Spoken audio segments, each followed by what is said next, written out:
Bismillahirrahmanirrahim. Assalamualaikum warahmatullahi wabarakatuh. Perkenalkan, nama saya Mindia Nengsi. Saya dari semester 5 Pendidikan Kimia Universitas Muhammadiyah Cirebon. Di sini saya akan menjelaskan sedikit materi tentang keadaan setimbang dan kesetimbangan homogen dan heterogen. Jadi, suatu reaksi disebut dalam keadaan setimbang apabila memenuhi 3 syarat, yaitu yang pertama, reaksi berlangsung secara bolak-balik. Yang kedua, reaksi itu dalam keadaan tertutup. Nah, yang ketiganya itu bersifat dinamis. Ya, kita bahas satu-satu ya. Yang pertama itu reaksi berlangsung secara bolak-balik, yang artinya di sini kita reaksi berlangsung secara bolak-balik atau biasa disebut dengan reversible ya di sini. Nah, reaksi berlangsung secara reversible atau bolak-balik artinya laju pembentuk produk sama dengan laju penguraian reaktan. Nah, jadi jadi salah satu reaksi dalam keadaan setimbang apabila reaksi berlangsung secara reversible atau bolak-balik. Nah, pada reaksi bolak-balik, laju reaksi pembentuk produk sama dengan laju penguraian reaktan. Reaksi yang berlangsung ke arah kanan akan berlangsung semakin lambat. Nah, kenapa? Ini karena jumlah reaktan semakin berkurang. Jadi, pada saat yang sama juga mulai terjadi reaksi yang berlangsung ke arah kiri reaktan karena jumlah produk semakin bertambah. Seperti itu. Jadi dapat disimpulkan bahwa suatu reaksi dapat menjadi reaksi kesetimbangan bila reaksi tersebut itu baliknya dapat dengan mudah berlangsung secara bersamaan. Contohnya itu seperti yang terjadi pada proses penguapan air dan pengembunan air yang ada dalam botol. Kenapa? Proses penguapan dan pengembunan air pengembunan itu dapat berlangsung dalam waktu yang bersamaan untuk frekuensi dan produk yang sifatnya homogen. Misalnya, fase bereaksi dan hasil reaksinya sama. Misalnya, reaksi-reaksi gas atau larutan. Reaksi akan lebih mudah berlangsung bolak-balik dibanding dengan reaksi yang heterogen. Kenapa seperti itu? Karena pada umumnya reaksi heterogen itu dapat berlangsung bolak-balik pada suhu yang tinggi. Syarat yang kedua yaitu sistem tertutup. Maksudnya, sistem dalam keadaan tertutup itu artinya tidak ada zat yang keluar. Nah, misal pada prinsipnya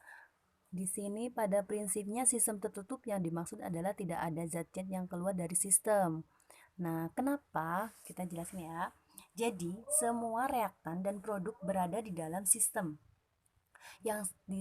yang sama atau semua komponen yang terlibat dalam satu reaktan tidak berubah. Misal, pada reaksi pembentukan amonia dari gas nitrogen dan gas hidrogennya. Ketiga komponen itu harus ada dalam satu reaksi. Nah, jika gas nitrogen atau gas hidrogen diambil dari sistem, maka tidak akan tercapai keadaan setimbang.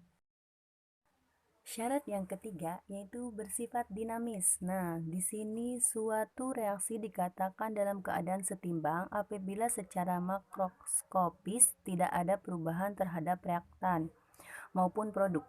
Artinya, sekilas reaksi dianggap sudah selesai karena reaktannya berkurang dan produknya sudah terbentuk.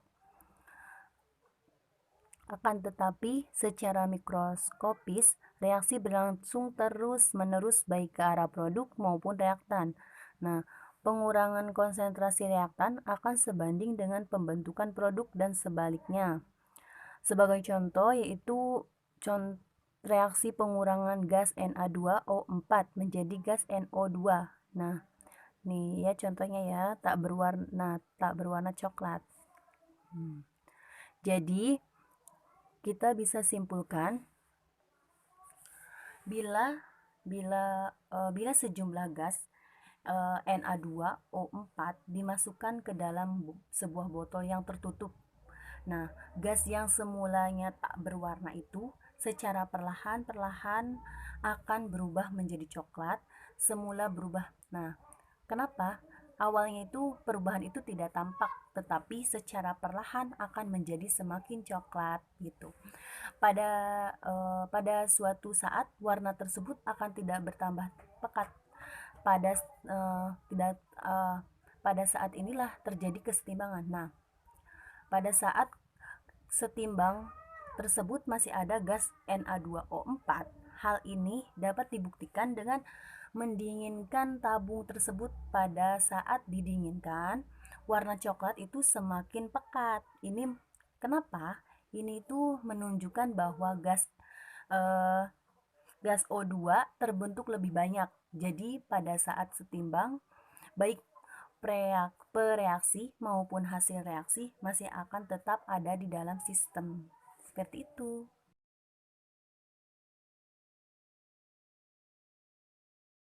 Oke, kita masuk ke pembahasan yang kedua, yaitu kesetimbangan homogen dan kesetimbangan heterogen. Oke, lanjut. Di sini kesetimbangan homogen. Kesetimbangan homogen itu yaitu jenis kesetimbangan ini terjadi pada suatu sistem dengan reaktan dan produk yang berasal dari fase yang sama, sehingga campuran yang dihasilkan akan menjadi homogen. Nah, yang keduanya yaitu kesetimbangan heterogen. Kesetimbangan heterogen itu merupakan jenis kesetimbangan yang terjadi pada satu sistem di mana reaktan dan produk berasal dari fase yang berbeda. Nah, apa perbedaan kedua reaksi kesetimbangan tersebut? Kita tahu perbedaan hanyalah fase zat. Perbedaannya itu terletak hanya pada fase zat yang terjadi pada reaksi kesetimbangan. Kita bahas satu ya. Yang pertama itu reaksi kesetimbangan homogen. Reaksi kesetimbangan homogen itu berlaku satu zat mempunyai fase yang sama. Contohnya 3H2 tambah Na2 2NH3. Nah, di situ kita perhatikan itu reaksinya gas semua kan. Nah, totalnya itu total zat mempunyai fasa gas. Nah, itu tuh gas semua. Nah, sedangkan reaksi kesetimbangan heterogen itu reaksi kesetimbangan heterogen berlaku zat yang terlibat pada reaksi lebih dari satu fase. Nah, jadi lebih ya, ingat lebih. Contohnya itu CaCO3 menghasilkan CaO ditambah CO2. Nah, perhatikan reaksi di atas itu, reaksi ini total zat mempunyai dua fase. Coba, fase padat dan fase gas.